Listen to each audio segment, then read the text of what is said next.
Nung madaling araw nung August 7, 1888 ay papasok na sana sa trabaho si John Reeves. Mga 4:45 yun ng umaga na nung pagbaba niya nung hagdan ng apartment building nila ay may nakita siya ditong babaeng nakahiga sa sariling dugo nito.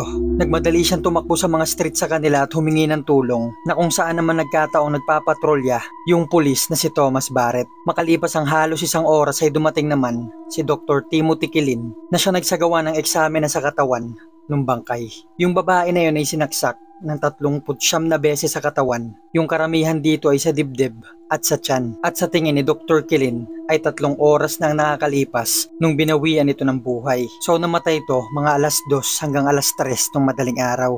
At mukhang inatake ito kung saan siya nakahiga dahil wala namang ibang dugong nakakalat sa paligid nito. Ang pinaka nakapagtataka lang dito ay ni isa ay wala man lang nakarinig sa dami ng taong nakatira sa apartment building na yon. Na nung mga panahon na to ay ilang pamilya ang nakatira sa bawat kwarto nito. Ni kahit iyak o sigaw ay wala daw silang narinig.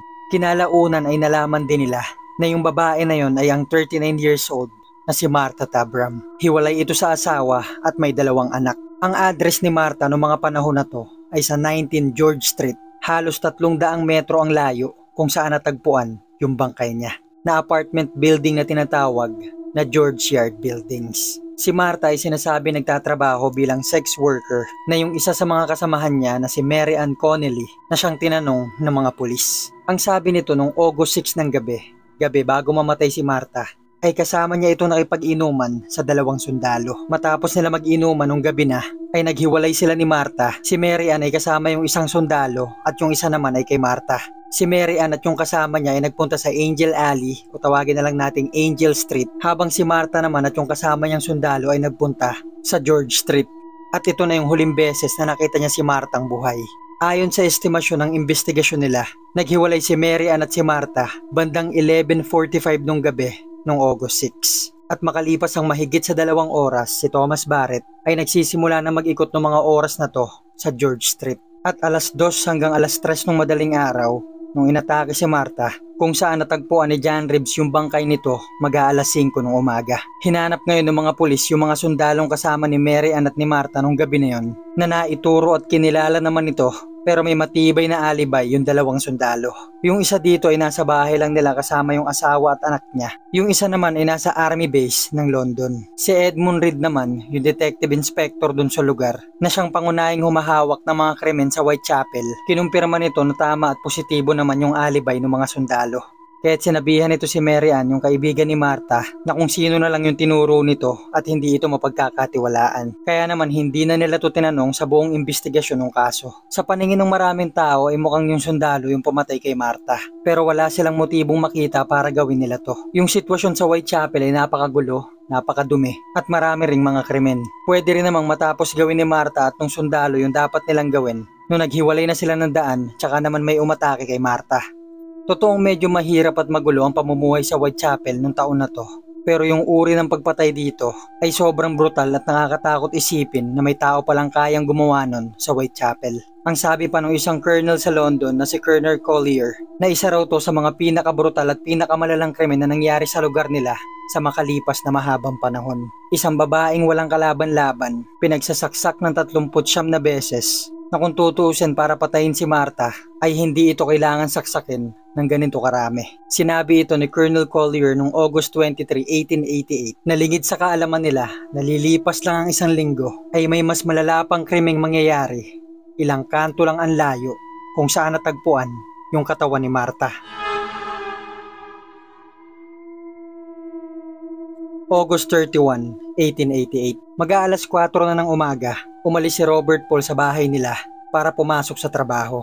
Sa paglalakad niya sa Box Row Street ay may nakita siyang lalaki nakatayo sa gitna ng kalsada at sinabihan siya nito, "Halika, tignan mo, may babaeng nakahiga sa gilid ng kalsada." Ang pangalan ng lalaki na to ay si Charles Cross, na noon ay naglalakad na rin papasok ng trabaho nung nakita niya yung babae sa gilid ng kalsada. Sabay nilang nilapitan yung babae na to, medyo madilim, walang ilaw dun sa kalsada, kundi sinag lang na nanggagaling sa buwan. Ngayon, paglapit nila dito sa babae, hindi nila masyado makita yung muka.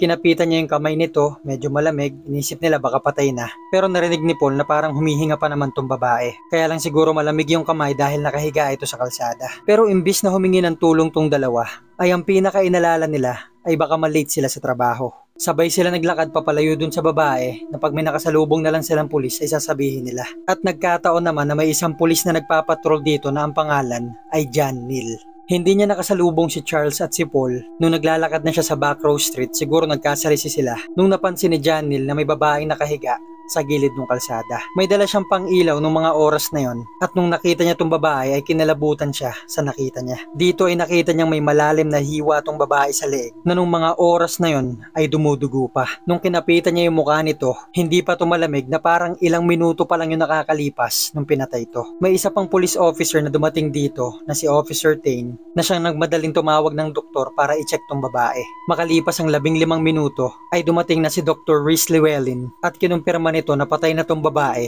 Wala pang 30 minuto ang nakakalipas. Ito yung estimasyon nila sa mga nangyari. Mga nasa 3:40 AM nung nakita ni Charles at ni Paul tong babae sa gilid ng kalsada. Makalipas ang 5 minuto, mga nasa 3:45, siya namang dating ng police officer na si John Neal kung saan nakita niyang may laslas yung leeg nitong babae. Alas 4 naman dumating yung doktor na siyang nagsabi na wala pang 30 minutes nung namatay tong babae. Ibig sabihin mga nasa 5 hanggang 10 minuto pa lang ang nakakalipas nung pinatay itong babae na siya naman dating ni Charles at ni Paul. Dinagdag pa ng isang police officer na si Henry Kirby na nagpapatrol din dun sa lugar na nag-ikot din daw siya sa Backrow Street. Nadaan siya dito mga 3:15 nung madaling araw. Wala siyang nakita ditong babae, walang kahit sino. Wala rin siya narinig na kahit anong sigaw o nagtatakbuhan. Kita naman natin na sa mga oras na to na nakuha ng mga pulis ay para bang alam na alam nung gumawa nito kung anong oras dadaan yung mga pulis. Nung dinala sa morgue yung katawan nitong babae ay meron pa silang nakakakilabot na nadiskubre. Dahil bukod sa 2 laslas sa leeg nito, meron pa itong mga saksak sa katawan na nasabi pa ni Dr. Rhys. Yung taong gumawa nito ay merong aral o merong alam sa mga parte ng katawan ng tao. Dahil lahat ng saksak ng babae na to sa katawan ay pinatama sa mga vital parts. Nalaman din nila na yung pangalan ng babaeng to ay si Mary Ann Nichols o mas kilala sa pangalang Polly. 43 years old, sinasabing may 6 na anak, hiwalay sa asawa, at sinasabi nagtatrabaho bilang sex worker. Noong August 31 ay sinasabing umalis ito sa tinutuluyan itong bahay mag-aalas 2 ng madaling araw. Nagkwentuhan pa sila ng kaibigan niya na si Ellen Holland sa Osborne Street at naghiwalay na sila ng daan bandang 2:30. At makalipas ang mahigit sa 1 oras ay natagpuan na nga ni Robert Paul at ni Charles Cross yung katawan nito. 800 meters ang layo kung saan siya huli nakausap ni Ellen Holland. Masyadong malinis yung pagpatay kay Martha Tabram at kay Mary Ann Nichols. Walang mga bakas ng dugo kung saang daan ito nagpunta. Wala ring naiiwang murder weapons at higit sa lahat ay walang witness. Ang sabi pa nung isang detective inspector na si Joseph Helson na sobrang dami daw yung taong kinuha nila para makatulong sa paghahanap kung sino man yung gumawa ng krimen na to. Pero ni kahit katiting ay wala silang makuhang impormasyon para malaman kung sino to. Hindi naman maiwasan na pagkonektahin yung pagpatay kay Martha at kay Mary Ann. Parehong malala at brutal yung pagpatay sa kanila na kung tawagin nga nila noon ay overkill. Parehas din silang sex worker, halos parehas ng edad. Wala rin silang makitang motibo. Ang pagkakaiba lang yung uri ng pagpatay. Si Martha Tabram ay paulit-ulit na sinaksak, habang si Mary Ann Nichols naman ay mas marami yung palaslas o pahiwa. Kaya't ang suspetsa ng mga tao noon, iisang tao lang ang gumawa nito. Suspetsang lalong pinag-usapan noong mga sumunod pa na araw dahil makalipas pa ang 1 linggo. Noong September 8, 1888, mag-aalas 5 ng umaga nung si Richardson ay pumunta sa bakuran ng 29 Hanbury Street kung saan nakatira yung magulang niya. At sa bakuran na yun ay inayos niya yung sira niyang sapatos. Makalipas lang ilang minuto ay umalis din siya kaagad. Makalipas ang mahigit sa 1 oras, si John Davis na nakatira sa 3rd floor ng apartment na yun ay pumunta rin dun sa bakuran nila na hilig niyang gawin tuwing umaga at tumayo ang balahibo niya sa nakita niya dito. Dito ay may isang babaeng nakahiga, punong-puno ng dugo yung paligid niya. Nakalabas pa yung mga laman loob nito. Humingi kaagad siya ng tulong sa mga pulis at makalipas ang 15 minuto ay dumating si Officer Chandler. At ilang minuto pa ang lumipas ay dumating na si Dr. George Phillips na nag-examine dito sa bangkay.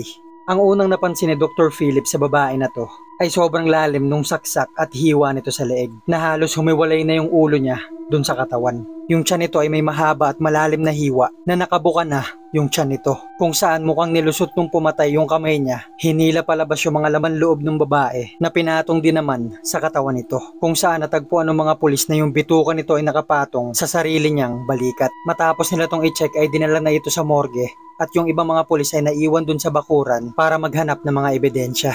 Dito ay wala silang nakitang ibang bagay na pwedeng ikonekta sa pagpatay dun sa babae. Ilan lang sa mga nakita nila ay mga basura at mga gamit nung nakatira dun sa apartment building. Ang isa lang sa napansin nila ay isang maliit na tela at 2 suklay na mukhang gamit nung babaeng pinatay. Ang pinagtataka lang nila ay nakahilera itong pantay-pantay at nakaayos, na mukhang bago umalis yung pamatay dito ay nagkaroon pa ng oras para ayusin yun. Nung nasa morgue na tong bangkay, ang mga napansin nila, sa daliri nito ay may bakas ng 2 singsing na parang pinilit tanggalin. At yung mga singsing na yun ay hindi na nila natagpuan. Dito na rin nila nalaman na yung ilan sa mga laman loob nito ay nawawala, kasama yung bahay bata. Ang sabi ni Dr. Phillips, kung sino man yung pumatay at kumuha ng laman loob nitong babae ay matagal ng doktor o kaya naman matagal na nagtatrabaho sa morgue.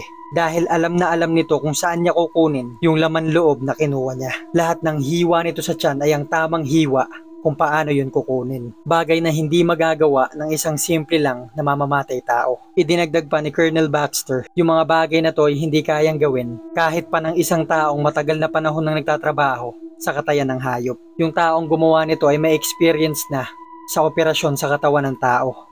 Nalaman nila na yung babaeng pinatay na to ay si Annie Eliza Chapman, na mas kilala sa pangalang Dark Annie.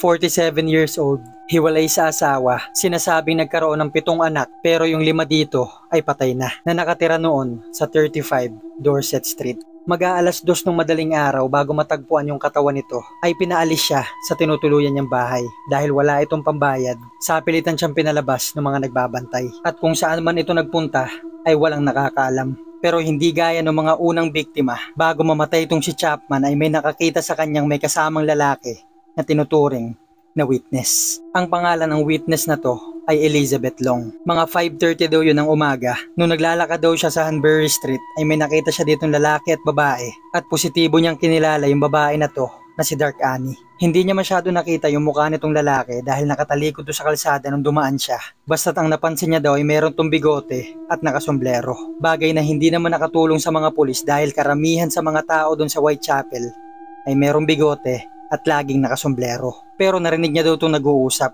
Ang narinig niya lang sabi ng lalaki ay, "Will you?" Ang sagot naman ni Annie ay yes. Nagkagulo yung investigasyon ng mga pulis sa kung anong oras inatake at namatay itong si Annie. Dumating si Dr. Phillips dun sa crime scene kung saan nga nakita tong babae nung 6:30 nung umaga. At sa tingin niya namatay itong babae, magdadalawang oras na ang nakakalipas. So mga nasa 4:30 ng madaling araw. Pero ang sabi nga ni Elizabeth Long ay nakita niya pa si Annie Chapman mga 5:30 nung umaga. Bukod pa dito, si Richardson na pumunta sa bakuran ng bahay na yon kung saan niya inayos yung sapatos niya, kung saan chinek niya rin yung pintuan ng basement dahil minsan nang may pumasok dito. At yung oras na yon ay 4:45 ng madaling araw. Dito ay wala siyang nakitang bangkay ng babae. Sabi ng mga pulis baka hindi niya lang napansin dahil madilim pa ng mga oras na yon. Ang sabi naman ni Richardson ay imposible yung mangyari dahil nasa harap niya na mismo yung babae na yon nung oras na inaayos niya yung sapatos niya kung nandun na talaga yon. At imposibleng hindi niya to makita. Bukod pa dito, may isa pang tenant na nakatira sa apartment building na yon na ang pangalan ay Albert. Pumunta rin daw siya sa bakuran na yon mga 5:20 ng umaga dahil nakarinig siya dito ng mga tunog na para bang may nagtatalo dito pero wala siyang maintindihan sa sinasabi nito. Ang pinaka naintindihan niya lang ay may nagsalitang no. Matapos ito nung wala siya makita ay umalis na rin siya kaagad. At ito na nga yung mga oras na meron tayo ngayon. Ayon kay Dr. Phillips, mga 4:30 ng madaling araw namatay itong babae. Pero si Richardson ay pumunta dito 4:45, wala siyang nakita. Ganon din si Albert 5:20 ng umaga. At nakita rin ni Elizabeth si Annie mga 5:30. Ang sabi ni Dr. Phillips, baka siya yung nagkamali. Nung mga panahon na to ay binabase nila sa lamig ng bangkay kung ilang oras na itong patay. Dagdag pa nito siguro dahil sa lamig ng umaga at sa lala ng sugat ng katawan nito, mabilis na ubos yung dugo niya kaya naman lumamig yung katawan. So sabihin na natin na nagkamali nga talaga ng kalkula si Dr. Phillips. At si Annie Chapman nga talaga yung nakita ni Elizabeth Long. Ang magiging time of death ngayon ni Annie ay 5:30 ng umaga hanggang 5:55 kung saan nakita ni John Davis yung bangkay nito. Alas 6 naman dumating si Joseph Chandler at 6:30 dumating si Dr. Phillips. Ang isa sa pinagtataka ng mga taong nakatira sa mga apartment sa Hanbury Street ay karamihan sa kanila ay natutulog. Bukas yung bintana. 5:30 hanggang 5:55 ng umaga ay medyo maliwanag na rin. Hindi nila maintindihan na kung bakit wala man lang nakarinig o nakakita sa krimen na yon. Isa lang ang nasisigurado nila na kung sino man yung pumapatay na to ay masyadong maingat sa mga galaw niya. At nagkaroon pa ito ng oras ayusin yung mga gamit ni Annie. Kung sino man yung lalaking nakita ni Elizabeth Long na kasama ni Annie noong 5:30 ng umaga ay ang naging primary suspect sa mga pagpatay sa Whitechapel. Nabalot ng takot yung mga taong nakatira sa lugar na to, kasabay pa ng inis nila sa mga pulis dahil wala man lang mabigay yung mga to na kahit anong impormasyon sa taong gumawa ng mga krimen. Dinagdag pa ng ibang mga tao dito na parang pinagtitripan lang daw yung mga pulis nung taong kumapatay. At may narinig pa yung mga pulis na nag-iimbestiga sa mga kaso na to na ang London Police at Detective Force na yata ang pinakatangang departamento sa buong mundo. Masakit ito para sa side ng mga pulis na ginagawa ang lahat para mahuli kung sino man yung taong gumawa nito. Pero hindi rin nila masisi yung mga tao dahil nababalutan sila ng takot na para bang kahit anong oras ay pwedeng umatake yung tao na yon. Ang tanging impormasyon lang na meron sila, wala itong motibo basta nalang pumapatay kung kailan niya gusto. Mga babae ang binibiktima niya, karaniwan mga sex workers, at malaki pa ang posibilidad na isa tong doktor. Pero napapatanong na lang rin sila, sinong doktor ang gagawa nito? Marami silang kinwestiyon ng mga doktor, mga nagtatrabaho sa ospital, mga nagtatrabaho sa morgue, nagtatrabaho sa katayan ng hayop, pero wala talaga silang makuha na impormasyon sa mga to. Lahat sila ay may matitibay na alibay at wala rin silang dahilan para gawin yung krimen. Bukod pa dito, gaya ng sinabi ko sa part 1 ay sobrang daming tao ang nakatira sa Whitechapel. Sa kabila naman nito ay kukonti yung mga pulis na namamahala dun sa lugar. Mababasa mo pa sa dyaryo ng The Globe noong mga taon na to na yung mga pulis daw sa London ay may hinahanap na isang buhangin sa buhanginan. Sa kabila ng pag-iikot ng mga pulis oras-oras ay yung mga krimen na nangyari sa Whitechapel ay lumala lang ng lumala. At dito na nga tayo mapupunta sa kwento na tinatawag na double event. Nung gabi ng September 29, 1888 ay may isang grupong nag-meeting kagaya ng lagi nilang ginagawa tuwing Sabado sa isang clubhouse sa Berner Street. Kalagitnaan na ng gabi nung natapos sila, yung iba nag-uwian na, may mga nagpaiwan naman sa loob nito, nagiinuman, nagkikwentuhan lang din. Hanggang sa nagmadaling araw na nung 12:30, si Joseph Labe ay lumabas sa back door ng club para magpahangin. Umabot siya ng 10 minuto at bumalik din siya sa loob. Makalipas ng ilang minuto, dumating naman si Morris Eagle na naghatid sa ilan sa mga kasamahan nila. Pumasok din ito sa club gamit yung pintuan sa likod. Wala naman sila napansing kakaiba sa daanan papunta sa pintuan sa likod ng club hanggang sa makalipas ang 20 minuto, so 1:00 ng madaling araw ng September 30, ay nakakalesang dumadating si Louis Dean Schutz na siyang manager ng clubhouse. Nung pumasok na siya sa maliit na street kung nasaan yung pintuan sa likod ng club na kung saan niya din pinagpapahinga yung kabayo niya na noon ay tinatawag na Datfield's Yard. Nung nagkakalesa na siya ay huminto yung kabayo niya at nagsimula itong dumaan sa kaliwang bahagi ng bakuran. Nagtaka siya dahil wala naman siya nakitang nakaharang hanggang sa may napansin siyang may nakahiga palang tao sa kanang bahagi ng daanan. Kaya naman bumaba siya nung kalesa niya. Inilawan niya to at nakita niyang babae pala yung nakahiga. Hindi niya alam kung lasing ba yun o patay kaya't nagmadali siyang pumasok dun sa club para i-check yung kalagayan ng asawa niya. Nung nakita niyang okay naman to at nasa loob ng club, sinabihan niya yung mga kasama niya na may babaeng nakahiga sa bakuran nila. Nagsilabasan silang lahat para makita kung sino to. Nung inilawan lang nila napansin na laslas pala yung leeg nito.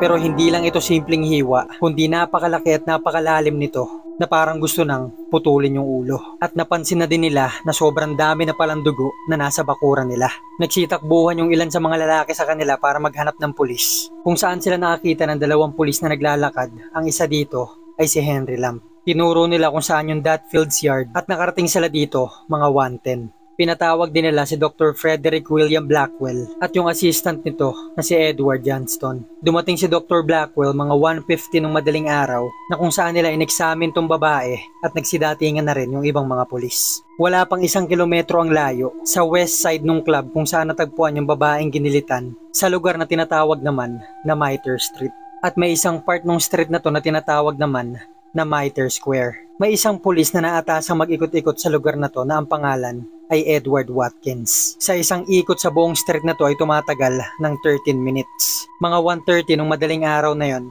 Oras kung saan nandun siya sa Mitre Square. Umikot ulit siya kagaya ng ronda niya. Pagkatapos niya umikot mga 1:44 AM, nakabalik ulit siya sa Mitre Square. Na kung saan, isa na pala tong crime scene. Pag-ikot niya dito ay may nakita siyang babaeng nakahiga. Bagay na hindi niya nakita nung una niyang ikot. Nung pinlashlightan niya to ay hindi siya makapaniwala sa nakita niya. Dito ay nakita niya yung babaeng may laslas sa leeg. Yung tiyan nito ay may malaki at mahabang hiwa na nakalabas na lahat ng laman loob nito. Agad siyang tumawag ng mga kasamahan niyang pulis at mga doktor na kung saan dumating naman si Dr. Frederick Brown at saka si Dr. George Siqueira na silang nag-examine sa bangkay ng babae. Walang awa kung sino man yung gumawa nito. Yung babae na to ay may hiwa sa muka, sa leeg, sa tiyan. Kinuha yung bituka nito parang pinaglaruan pa sabay binagsak. May hiwa to sa leeg mula sa tenga hanggang kabilang tenga, basag yung ilong. At napansin din nila na yung hiwa nito sa tiyan ay nagmula pala sa leeg, pababa sa hita nito. May mga hiwa din to sa binti, sa paa. At sabi ng mga doktor at mga pulis, 5 minuto ang itatagal para magawa ito nung pumatay. At ilang minuto pa lang ang nakakalipas nito bago dumating si Edward Watkins. Na kung napaaga pa ito ng ilang minuto, baka nasaksihan niya pa yung krimen. Ngayon ay bumalik naman tayo sa Berner Street sa clubhouse kung saan nandoon na si Dr. Blackwell at si Dr. George Phillips. Ang sabi na itong dalawang doktor ay ilang minuto pa lang ang nakakalipas nung ginilitan yung leeg nito bago dumating si Lewis, yung manager ng clubhouse. Hindi kagaya ng mga unang biktima, yung babae sa Berner Street ay may gilit lang at walang hiwa sa iba't ibang bahagi ng katawan na nagtulak sa mga investigador mapaisip na ibang tao yung pumatay dito. Ang layo ng clubhouse na to sa Mitre Square ay 3,000 talampakan o 900 meters na kung lalakarin ay aabutin ng 15 minutes. Ang teorya ng mga pulis at ng mga tao na hanggang ngayon ay maraming mga naniniwala nung minutong dumating si Louis Dimschutz nung 1:00 ng madaling araw dun sa club ay nandoon pa sa bakuran yung pumapatay. At nung lumiko yung kalesa niya dun sa Datfield's Yard, kaya siguro nagulat yung kabayo niya ay tumakbo yung lalaki. Madilim sa lugar na yon kaya't imposible niya itong makita. Walang ibang labasan dito kundi yung daan na pinasukan lang ni Louis. Kaya't malamang ay nagtago pa tong killer dun sa dilim. At nung pumasok si Louis dun sa club para i-check yung asawa niya, ay kinuhang pagkakataon to ng killer para makatakas. At naglakad-lakad ulit ito at naghanap ng mabibiktima hanggang sa nakarating ito sa Mitre Square kung saan niya ginawa yung isa sa mga karumal-dumal na pagpatay na nangyari sa Whitechapel. Tandaan natin na yung senaryo na to ay spekulasyon lang o teorya ng mga pulis dahil wala naman sila nakuwang ebidensya na konektado yung dalawang pagpatay. Yung babaeng ginilitan sa gilid ng clubhouse ay si Elizabeth Stride na mas kilala sa pangalang Long Liz. 44 years old, hiwalay sa asawa. Pero hindi gaya ng mga naunang biktima, hindi siya sex worker. Minsan niya lang tong ginawa sa buhay niya, dala ng sobrang kagipitan. Bago siya mamatay, ang pinagkakaabalahan ni Elizabeth ay pananahi at paglilinis ng mga bahay. Bago ito mamatay ay maraming mga witness ang lumapit sa mga pulis. Mga sinasabing huling nakakita kay Elizabeth. Yung isa dito ay nagsabi mga 11:00 ng gabi. Bago siya mamatay ay may nakita siyang kasamang lalaki na mukhang mayaman. 11:45 naman ng gabi may nagsabi rin na nakita rin si Elizabeth na may kasama ring lalaki. Pero hindi nagmatch yung description nito sa unang lalaking kasama ni Elizabeth. At nung 12:35 naman, nakita rin si Elizabeth ng isang police officer na si William Smith na may kasama nga itong lalaking mukhang mayaman. Hindi malaman kung yung tatlong witness ba na to ay isang tao lang yung nakita o magkakaiba. Bagay na hindi na pinagtuunan ng pansin ng mga pulis. Pero may isang witness na pinaka naging intriga ng kwento na to. Ang pangalan naman nito ay Israel Schwartz. Mga 12:45 yun ng madaling araw. So mga 15 minutes to bago natagpuan yung katawan ni Elizabeth. Nung naglalakad daw siya sa Berner Street, ay may nakita daw siyang babae at lalaki nag-aaway sa harap ng house club. Nakita niyang tinulak ng lalaki yung babae at bumagsak ito. Nung malapit na siya dun sa nag-aaway, ayaw niya naman mangialam. Inisip niya baka away mag-asawa. Ang ginawa niya, tumawid siya sa kabilang kalsada. At sa pagtawid niya ay may nakita siya ditong lalaki na naninigarilyo. 3 beses niyang narinig sumigaw yung babae. Hindi ito kalakasan pero natural lang na lingunin niya to. At dito ay narinig niyang sumigaw yung lalaki na umaatake dun sa babae ng Lipski. Mabilis na siya maglakad ng mga oras na yun at napansin niya yung naninigarilyo ay sumusunod na sa kanya. Pero makalipas ang ilang segundo na wala din ito, siguro lumiko na sa ibang daanan. Kung iisipin nating mabuti sa senaryo na to, ay mukhang hindi lang mag-isa yung pumapatay. Mukhang may kasama ito na ang pangalan ay Lipski. Pero si Inspector Frederick Aberline, na isa sa mga lead investigators ng mga kaso na to, ay mayroon siyang ibang opinyon. Dahil may pangalang Lipski na sumikat noong taong 1887. Ito ay si Israel Lipski, isang Hudyo na nakulong noong 1887 dahil sa pagpatay. At ang salitang Lipski ay naging parang panlalait na noon sa mga Hudyo. At kaya naman sinabi nung lalaking umaatake dun sa babae na Lipski dahil yung panunuot at yung itsura ni Israel Schwartz ay Hudyong-Hudyo noong mga oras na yon. At hindi talaga nito tinatawag yung lalaki na naninigarilyo. Maaaring yung lalaki na naninigarilyo na yun ay inosente at napadaan lang. At nung sumigaw yung killer ng Lipski ay naglakad din ito papalayo na nagkataon naman sa parehong daan ni Israel Schwartz. At isa na nga ito sa mga naging pangunahing teorya nila. At si Israel Schwartz ay tinuturing na isa sa mga pangunahing witness o saksi sa pagpatay kay Elizabeth Stride. At ngayon ay bumalik naman tayo sa Mitre Square na makalipas pa lang ilang minuto ay napakarami ng tao dito. Mga taong gusto makasaksi sa panibago na namang biktima ng pagpatay sa Whitechapel. Yung ibang mga pulis na nasa Mitre Square na nakasaksi sa katawan ng babae ay napasabi na lang na sana sa malayong street na lang sila nagro-ronda para hindi na lang nila nakita yung kadiri at kalunos-lunos na sinapit ng babae na yon. At nung dinala na yung katawan nito sa morgue, nalaman nila na yung kaliwang kidney at yung bahay bata nitong babae ay mukhang kinuha ng killer. At ayon mismo kay Dr. Brown na mataas ang karunungan nung kumuha ng mga laman loob na yon. Bagay na nangyari din sa ibang unang biktima. At yung babae nga na to na natagpuan sa Mitre Square ay si Catherine Eddowes, 46 years old at sinasabing merong 5 anak. Bago pinatay si Catherine Eddowes, nakita ito na lasing hanggang sa bumagsak na nga ito at nakatulog sa gitna ng kalsada. Nakita siya dito ng mga pulis, mga 8:30 ng gabi ng September 29 ay dinala siya sa police station para dito makapagpahinga. At hanggang nung 1:00 na nga ng madaling araw, nung September 30, ay pinayagan na siya makaalis ng mga pulis. At makalipas ang 35 minutes, so mga 1:30 na nun, si Joseph Lawendi at yung dalawa niyang kasamahan ay naglalakad sa Mitre Street. At dito ay nakita niya si Catherine Eddowes sa kanto ng Mitre Square na may kasamang lalaki. At hindi pa lumilipas ang 10 minuto, nung 1:44 ay natagpuan na nga ni Officer Watkins yung kalunos-lunos na sinapit ng katawan ni Catherine. Bukod pa dito, yung nag-iisang nakatira sa Mitre Square noong taon na to ay isang pulis kasama yung pamilya niya. At nangyari pa mismo yung krimen sa harap ng bahay nila. At sa katabi nito ay may isang warehouse kung saan naman nagbabantay ng mga oras na to yung isang retired na pulis na kung saan naririnig niya daw tuwing naglalakad dito at nagpapatrol si Officer Watkins. Pero yung mismong oras ng krimen ay wala siyang narinig na kahit ano. Ang pinaka nakapagtataka pa ay may isa pang police officer na nag-iikot sa kabilang street na ang pangalan ay James Harvey, na sinasabi niyang sumilip siya sa Mitre Square mga 1:40 ng madaling araw, 4 na minuto lang bago natagpuan yung katawan ni Catherine, pero wala naman daw siyang nakita dito. Masyado nga bang madilim? O ilang metro lang ang layo ni Officer Harvey kung saan nakatayo yung killer? O kaya naman isa sa kanila o ilan sa kanila ang nagkamali ng mga oras na binigay?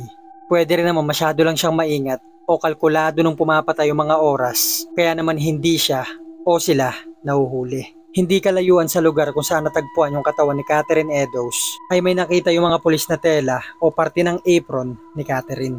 Meron tong mga dugo at may nakasulat sa pader sa taas nito na the Jews are the men that will not be blamed for nothing. Na hanggang ngayon ay pinagtatalunan pa rin kung ano talagang ibig sabihin at kung sinong sumulat nito. Yung pumapatay kaya yung sumulat para sisihin o wag sisihin yung mga Hudyo? O kaya naman wala talaga tong kinalaman sa mga pagpatay at yung killer ay nagkataon lang pinatong dito yung apron ni Catherine. Mula nito ay meron ng laging kwento-kwento sa Mitre Square na yung ibang mga tao at yung ibang mga turista ay nakakakita ng babaeng nakahiga dito, pero pag nilalapitan naman nila to ay nawawala, na pinaniniwala ang kaluluwa ni Catherine Eddowes. Si Elizabeth Stride naman ay tinawag na Lucky Liz dahil kung di dumating yung manager ng club, malamang ay natagpuan din tong may hiwa sa tiyan. Dahil nga pinaniniwalaang na istorbo lang yung killer, kaya hindi niya to nagawa at naghanap ng ibang mabibiktima. Kung saan ito nakita, yung lasing na si Catherine. Matapos yung pagpatay dito sa dalawa, ay nagsimula ng pansinin ng mga pulis yung mga sulat na nare-receive nila. Yung iba dito nagsasabi sila daw yung killer, yung iba naman nagsasabi kilala nila yung killer, yung iba naman nagbibigay ng impormasyon kung saan ito matatagpuan. Mga bagay na hindi naman pinansin ng mga pulis. Pero may sulat silang na-receive noong September 27, 3 araw bago pinatay si Elizabeth at si Catherine. Pinadala ito sa Central News Agency na may pamagat na Dear Boss na mukhang sinulat ng killer noong September 25. Pinansin nila to dahil may nakasulat dito na Sa susunod siguro putulin ko yung tenga ng babaeng susunod kong biktima at ipapadala ko to sa mga pulis para naman matuwa kayo. Itago nyo tong sulat na to hanggang sa susunod kong trabaho. Wala namang na-receive yung police department na tenga kagaya nung sinabi dun sa sulat, pero yung kanang tenga ni Catherine ay may hiwa ito na halos matanggal na yung tenga niya. Ang opinyon ng iba, siguro sinubukan niya tong kunin kaso dumating si Officer Watkins. O kaya naman yung mga sulat na yun ay hindi talaga galing dun sa pumapatay. Nagkataon lang na dahil sa sobrang daming hiwa ng katawan ni Catherine ay muntik na matanggal yung tenga nito. Noong October 1 naman ay nakareceive ulit ng sulat yung Central News Agency na tumutukoy sa double event. Ito yung pagpatay kay Elizabeth Stride at kay Catherine Eddowes, na noon ay pinaniwalaan na nila na mukhang galing talaga dun sa pumatay. Yung mga sulat na yon galing man dun sa pumapatay o hindi, mukhang iisa lang yung taong sumulat nito. At malayong malayo ito sa sulat na nakita ng mga pulis na nasa taas nung apron ni Catherine. Pinakita ng mga pulis sa publiko yung mga sulat na to at sinabing i-report sa kanila kung pamilyar sa kanila yung mga sulat na yon. O kaya naman kung may kakilala silang ganitong uri magsulat. Bagay na wala namang natanggap na report yung mga pulis. Ang pinaka napansin lang ng publiko ay yung sulat sa ilalim na may nakasulat na yours truly, Jack the Ripper. At mula nun ay tinawag na nila siya sa ganong pangalan. Pero may isang sulat silang na-receive na mukhang galing nga talaga kay Jack the Ripper. Hindi dahil sa may pirma ito kung anong nakasulat dito, kundi kung ano yung kasama ng sulat. Noong October 16 ay nakareceive ng package si George Lusk. Si George ang nangunguna sa Whitechapel Vigilance Committee, isang maliit na grupong may layunin na hulihin si Jack the Ripper. May natanggap siyang sulat at isang maliit na box na may laman na kalahating kidney. Yung iba't ibang doktor dun sa lugar ay inexamine yung kidney na yon at kinumpirma nila na kidney yon ng tao. Pero kung ito ba yung kidney ng isa sa mga biktima ni Jack the Ripper, hindi nila malaman.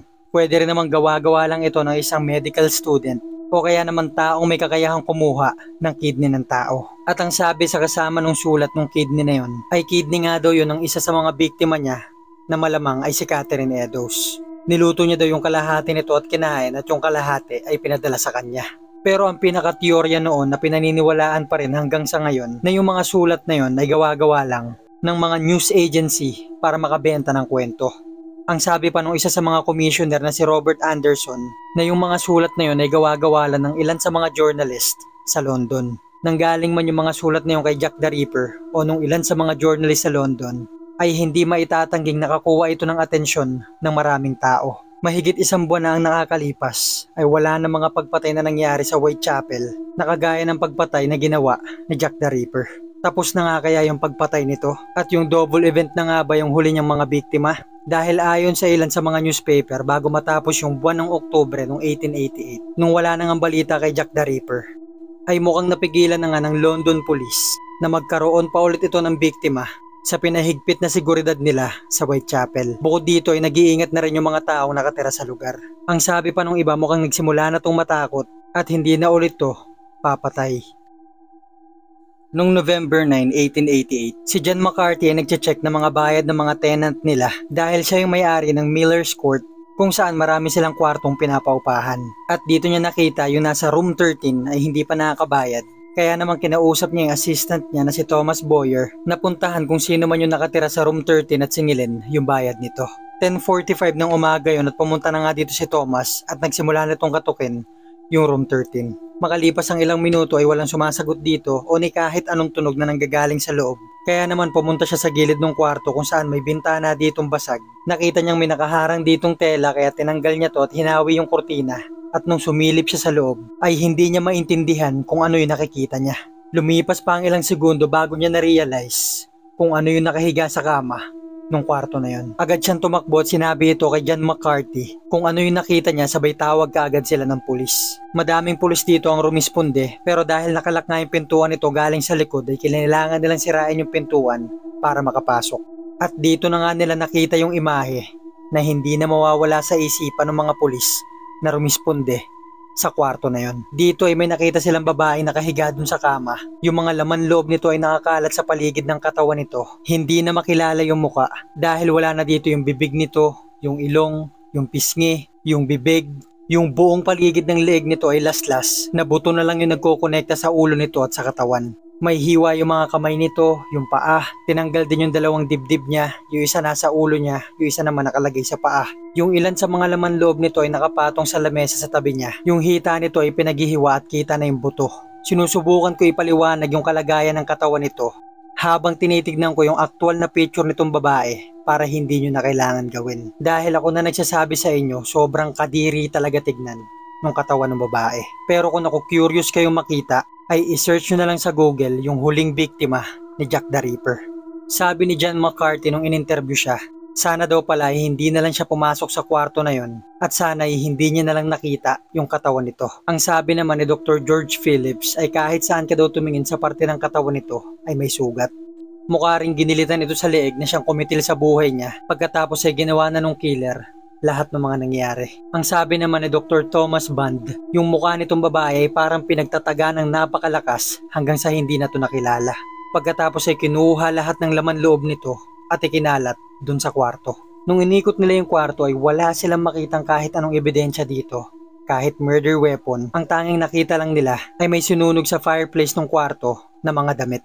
Hindi nila malaman kung yung killer ba yung gumawa nito para maglinis ng ebidensya o mga damit na hindi na ginagamit ng babae at sinunog ito. Yung babae na yun na nakatira sa room 13 Miller's Court ay si Mary Jane Kelly, 25 years old at sinasabing isang sex worker. Hindi malaman kung ano bang kwento ng buhay ni Kelly. Basta't ang alam nila ay nasa mid-20s siya at isang Irish na pinaniniwala ang pinakabatang biktima ni Jack the Ripper. Walang makita yung mga pulis na record nito ni Mary Jane Kelly, kaya't ang paniniwala nila ay peke yung identity nito. Pero sinasabing hindi siya mag-isa nakatira sa kwarto na yon dahil meron itong kinakasama na si Joseph Barnett. Naghiwalay sila noong October 30 dahil tutol na tutol si Joseph sa pagiging sex worker ni Kelly. Pero yung araw bago matagpuan yung katawan ni Kelly sa room 13 ay bumisita sa kwarto na to si Joseph. Pagpunta ni Joseph dito, mga alas 7 hanggang alas 8 ng gabi noong November 8, ay nakita niya dito may kasama si Kelly, yung kaibigan nitong si Maria Harvey. Hindi naman siya nagtagal, binisita niya lang si Kelly at humingi siya ng pasensya dahil wala siya may bibigay na pera dito. Dahil si Joseph kahit papano ay tinutulungan niya si Kelly sa araw-araw nitong gastusin.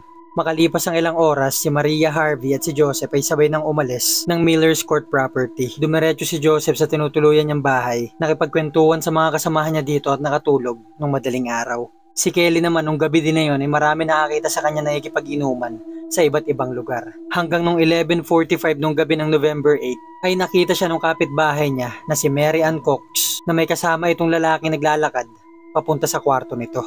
At nakita niya nga itong lasing na lasing. At nung umalis si Mary Ann Cox ng mga alauna ng madaling araw, ay narinig niya pa si Kelly kumakanta sa kwarto nito. Makalipas ang isang oras, alas 2 ng madaling araw, ay lumabas si Mary Ann Kelly kung saan niya nakita yung kakilala niya na si George Hutchinson. Si George naman ay hinihiraman ng pera ni Kelly kaso wala siyang pera. Sabi ni Kelly ay kailangan niya daw. At naglakad na ito papalayo kay George kung saan niya nakita si Kelly may kausap na lalaking mukhang mayaman. Pagkatapos ay naglakad na tong dalawa sa daan papunta sa kanya at nung palagpas na si Kelly pati tong mayaman na lalaki, napansin ni George na binaba ng lalaki na to yung sombrero niya hanggang sa mata nito na para bang tinatago nito yung mukha niya.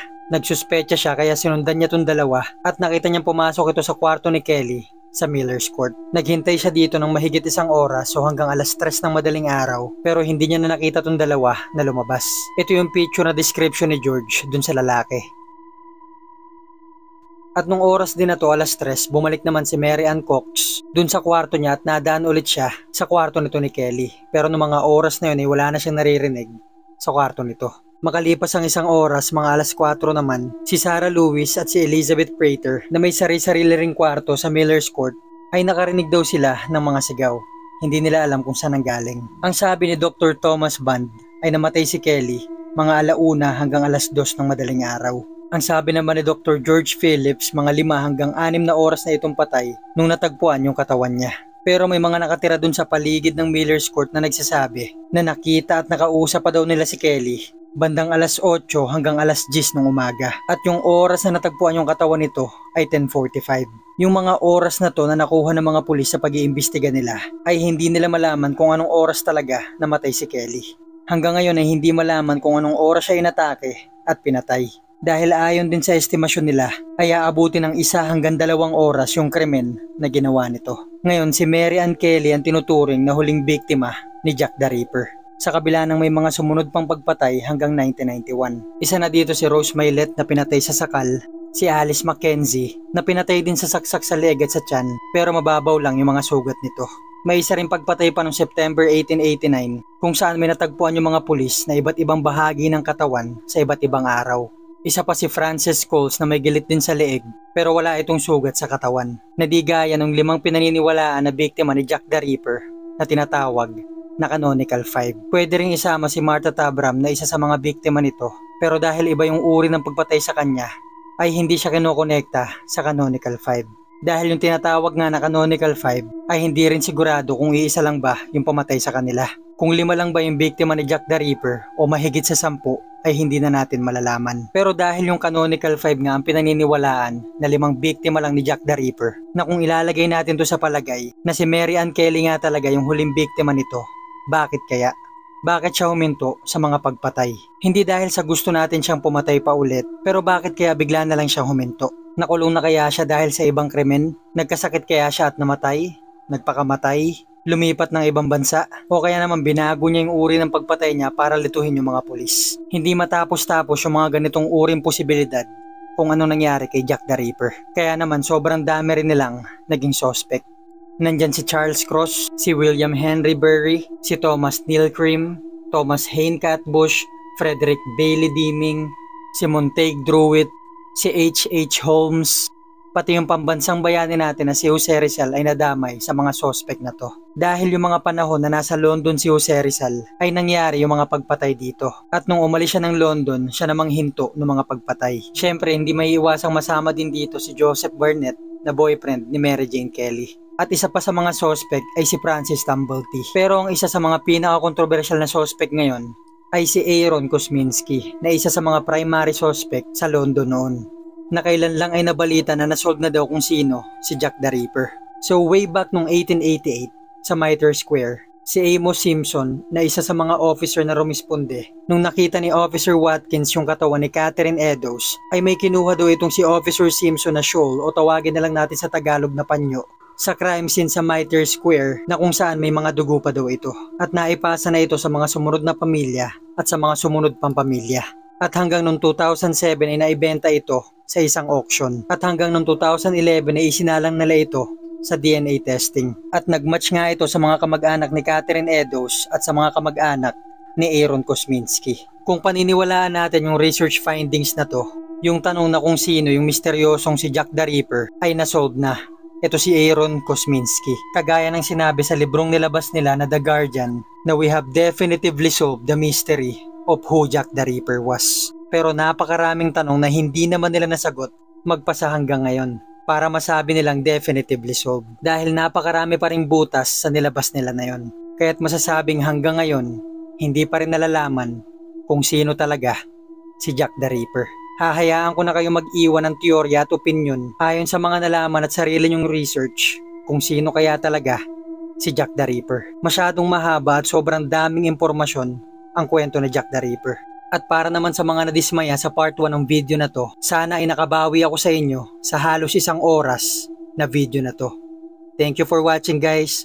Kita-kita na lang tayo sa susunod na kwento.